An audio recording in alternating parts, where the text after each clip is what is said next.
여러분의 구독은 영상을 제작하는 데 큰 힘이 됩니다. 영상을 보시기 전에 구독과 좋아요 꼭 부탁드리겠습니다. 아울러 회원이 되시기를 원하시는 분들은 유튜브 채널 홈피 구독 옆에 있는 가입 버튼을 눌러주시기 바랍니다.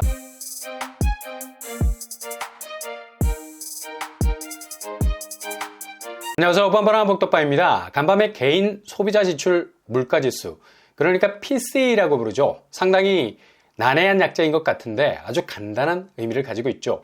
개인이 일정 기간 동안 지갑을 열어서 소비한 비용을 통틀어서 지표로 나타나는 건데, 미국이 인플레이션에 대해 청진기를 딱 가슴에 대고 증상이 어떤지를 제일 예민하게 체크하는 영역이기도 하죠. 이 지표가 향후 기준금리 인상 여부에 지대한 소금을 뿌리느냐 아니면 그냥 반창고를 붙이느냐, 두 가지 엇갈린 갈림길에서 딱 하나의 결정을 내리는 데 있어서 아주 중요한 지표라 할 수 있습니다. 아니, 우리가 언제 미국 개인 소비자 지출 PCE까지 신경 쓰면서 살았나? 정말 억울한 생각마저도 들어요. 걔네들 지갑 사정이 우리가 무슨 상관이길래. 그러나 이렇게 말하는 순간 우리 지갑에 구멍이 나기 시작하는 건 그냥 전 세계가 미국 기준금리 인상이라는 엄청난 배터리에 결착이 돼 있어서 여기서 방출하는 에너지 증감 여부에 따라서 우리 삶의 질이 완전히 달라진다는 게 우리가 전혀 의도하고 싶지는 않지만 그냥 그렇게 목줄에 매여서 끌려갈 수밖에 없는 상황이라는 겁니다. 어젯밤 29일 날짜로 데이터가 나왔는데 PCE 지수가 유가 급등으로 다시 한번 자극을 받은 지표를 보이고 있고요. 전월보다 0.1% 정도 올랐는데 당초 상당한 지표 이동이 있지 않을까 우려가 있었습니다. 시장 예상치에 부합하는 결과값이 나와서 이거 미 연준이 기준금리 인상 다시 동결하고 더 나아가 인하까지 가는 거 아니야? 일부에선 또다시 장밋빛 전망이 조금씩 새어나오는 것으로 보이는데 이거 아니죠. 떡줄 사람은 생각도 안 하는데 김치국부터 들이키는 스탠스를 너무 많이 보이는 것 같아. 그만큼 한국 부동산은 미 연준의 스탠스에 따라서 그냥 봄날이 오느냐, 삭풍 부는 겨울 한파가 밀어닥치느냐 결정이 되는 건데, 대체로 집값이 밀려 올라가기를 간절히 바라는 사람들, 이분들 상반기 거의 무적의 대출을 땡겨서 썼기 때문에 하반기 집값이 떡락을 하기 시작하면 그냥 인생 종을 칠 수 있는 엄청난 위기감에 휩싸여 있죠. 그래서 무조건 작은 지표 하나라도 목을 매서 그냥 집값을 밀어 올리는 쪽으로 움직이기를 바라는데, 아무리 PCE가 시장 전망치라는 괄호 안에 있는 값으로 나왔다 해도 3.9% 수준, 전달 4.3% 수준을 밑도는 그림으로 나왔어도 미국 연준은 여전히 긴축적인 스탠스를 유지하면서 최종 인플레 안정화라는 타겟에 자기 동선을 딱 정하고 있어서 절대로 금리 인하 쪽으로는 움직이지 않을 겁니다. 얘들이 말하는 건 그냥 정해진 대본이야. 인플레이션은 지난해 고점에서 내려오고 있으나 여전히 너무 높다. 우리는 물가 안정을 완전히 회복하기 위해, 여기서 액센트를 줘서 읽어야 하는 부분이 완전히 회복하기 위해 라는 말이죠. 그러니까 얘네들이 생각하는 구도와 그림이 정해져 있다는 거지. 근데 시장에선 자꾸 금리가 부담스러우니 어떻게 해서든 연준이 금리를 내렸으면 좋겠다는 꿈을 꾸고 있지만 이거 잠에서 깨어나면 그냥 뒤통수 후려치는 맞방용 뿅망치가 된다는 겁니다. 어제 나온 PCE 지표를 보고 미 연준은 여전히 높은 금리 유지가 지금의 물가지수를 유지하게 했던 굉장히 약발이 잘 듣는 수단으로 10분 이해하고 있다는 거죠. 결국 지금 PCE 지수가 3.9%인데 미 연준은 2%대를 목표로 두고 있기 때문에 여전히 2배 정도 높은 물가지수를 보인다는 결론인데, 그래서 금리 인하는 절대로 미끄럼틀에서 내려오듯 그렇게 쉽게 오지 않을 거라는 사실을 못 박아두고 있는 거죠. 그리고 연준이 또 한 번의 금리 인상에 확실한 동선을 가지고 나설 것이라고 밝히고 있습니다. 심지어 기준금리 7% 운운하는 공포스러운 말로 압박을 가하고 있죠.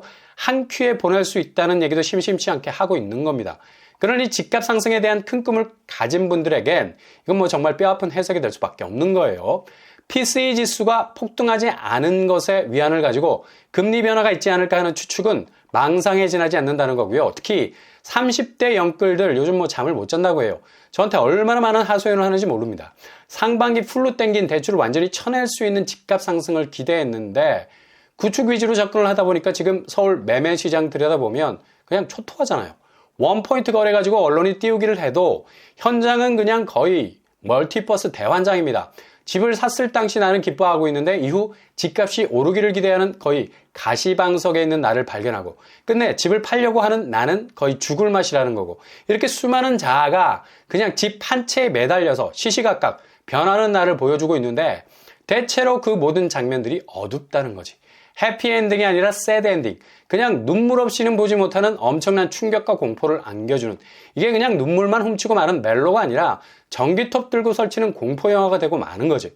30대 영끌들이 얼마나 상반기 매집을 했는지, 전국 아파트 매매거래 20만 3천 건 중에 30% 이상이 30대에서 의해서 이루어졌다는 겁니다. 이거 뭐 굉장한 세대 간 이상 과열이라 볼 수 있어요. 이런 단초를 제공할 수밖에 없었던 건 바로 특례보금자리론. 무려 집값의 70%를 빌려주는, 거의 집을 사는 데 있어서 한 방이라 볼 수 있죠. 엄청난 파이의 대출을 땡길 수 있었던 건데 40% 파이를 30대가 먹었다는 겁니다. 이건 뭐 정말 심각한 지표죠. 그리고 청약시장에서도 대부분 대출 땡겨서 매매시장 혹은 청약시장으로 이 자금이 흘러들어갔는데, 청약에서 당첨된 사람들 30대가 50%를 넘었다는 거죠. 지금 뭐 분양가가 주변 시세보다 더 높아, 이게 분양가 맞나 싶을 정도로 입주자 모집 공고를 보면 정신이 혼미해질 지경인데, 그 정도로 가격이 뺨따구로 후려갈기듯이 정신없이 높은 가격으로 쏟아져 나오기 시작하는데, 이걸 다 받아준 게 절반 이상이 30대라는 거지. 이 수요가 받쳐줬기 때문에 지금 서울 분양가가 말도 안 되는 가격 태그를 붙이고 나오는 겁니다. 일단 이렇게 청약 가격 가성비가 줄어도 이건 자기 소득 대비 감당할 수 없는 분양가 수준임에도 불구하고 진입하려는 추세는 지금 청약 경쟁률 비추어 보면 엄청나게 과열이 되고 있는 건 사실이에요. 청약 경쟁률 수도권 1순위 36대 1에 가깝습니다. 이걸 언론은 분양가 더 오르기 전에 사려는 수요들이 움직이기 시작했다고 푸는데, 이것보단 지금 30대 영끌들이 가격이 어떤 수준에 나와도 다 진입을 해서 매집을 통해 향후 시세 차익을 노리겠다는 수요로 봐야 한다는 거죠. 중요한 건 30대 영끌들은 아직 집값 폭락의 양상을 전혀 경험하지 못한 세대거든요. 절대로 아파트값은 철옹성이라 떨어지지 않는다 생각합니다. 그래서 그렇게 땡겨온 대출을 얼마든지 이후 시세 차익으로 쳐낼 수 있다고 생각하는데, 이거 굉장한 오판이라는 거죠. 일단 청약 가성비가 약화됐다는 것, 자기들이 올려놓은 분양가에 그냥 깔려 죽을 수 있다는 걸 몰라요. 주변 시세가 연말되면서 구축은 거의 폭락 수준으로 급격한 변동을 보일 텐데 이걸 그냥 무시해버린다는 거죠. 지금 부동산에서조차도 서울 아파트 매매 수급 지수 하향 추세로 발표를 하고 있잖아요. 89.2, 기준선 100보다 훅 떨어져 있고요. 확실히 매수 우위 지수가 높아가고 있죠. 심지어 전세 수급 지수도 하락하고 있습니다. KB 시세도 변동률이 그리 크지 않은 약보합세, 살짝 반등의 그래프가 보이긴 했어도 이제 뭐 그리 추격 매수세가 많이 줄어가고 있는 상황. 매매 가격 지수도 거의 큰 편차가 없는 것으로 보이죠. 주변에서 말하는 급등과 반등은 KB 시세로 봐도 수치상의 차이가 거의 없을 정도로 고요한 편입니다. 이런 궤적 대부분은 이렇게 보합으로 가다가 확 꺾이는 경우가 대부분이죠.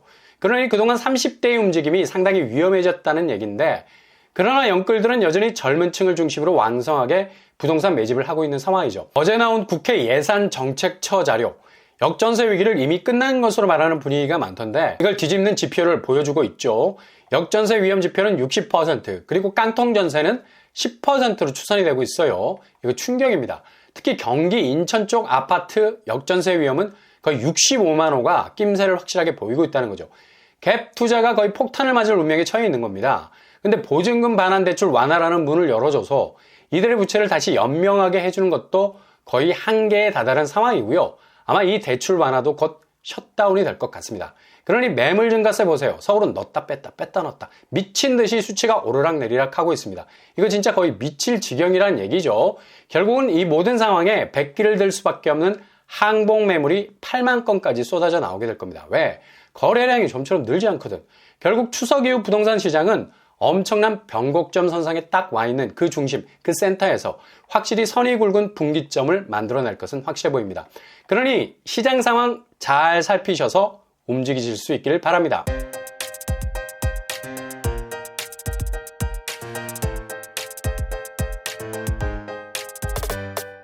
오늘의 부동산 캐리커처, 어젯밤에 나온 미국 지표는 보는 사람의 해석이 다르게 나오는데 그 중심축 연준은 아주 확고한 입장을 보이고 있죠. 절대로 금리 인하는 없다. 이 정도 수치가 나온 것도 우리가 그동안 금리 인상을 통해서 컨트롤 해왔기 때문이지 안 그랬으면 지옥문 열렸을 거라는 뉘앙스를 주죠.